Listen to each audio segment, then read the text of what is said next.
Hello friends, आज हम Excel में देखेंगे किस तरीके से हम अपने टेबल के अंदर रो, कॉलम, सेल किस तरीके से हम इंसर्ट कर सकते हैं।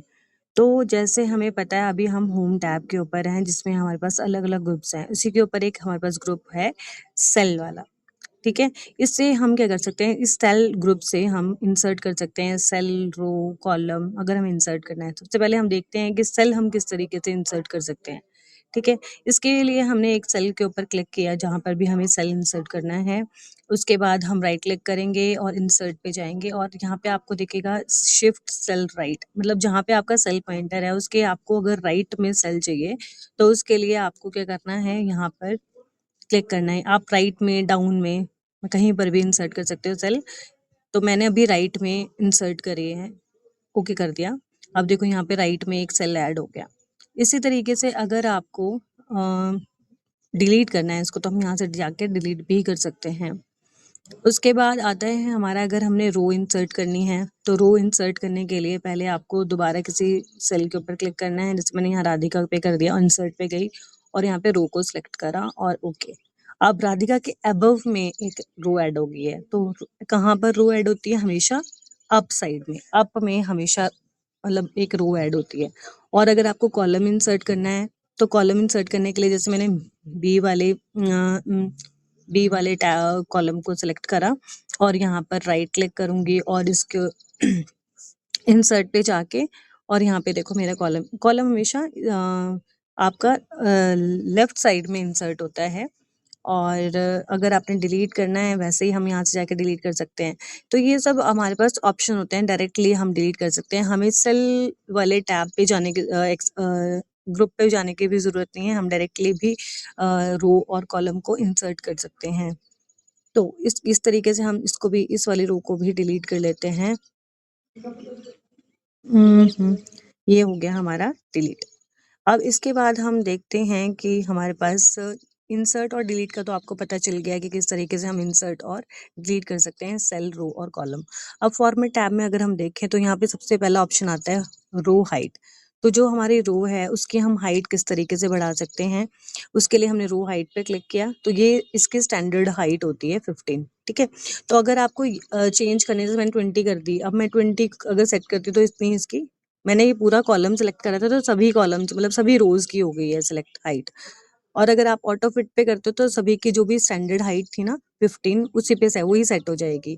अगर ये वाला ऑप्शन आपको फॉर्मेट के जस्ट नीचे रो हाइट के नीचे मिलता है। उस तरीके से हम कॉलम की विड्थ को भी बढ़ा सकते हैं।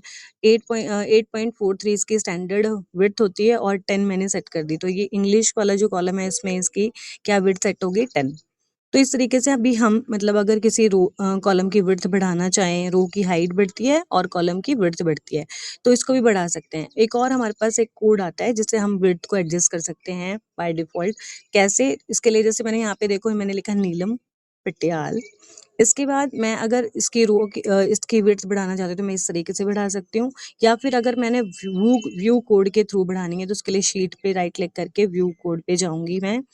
और यहाँ पर आपको ये वाला ऑप्शन मिलेगा जर्नल, इसमें वर्कशीट को सिलेक्ट करना है। यहाँ पे आपको टाइप करना है dot entire cells dot entire column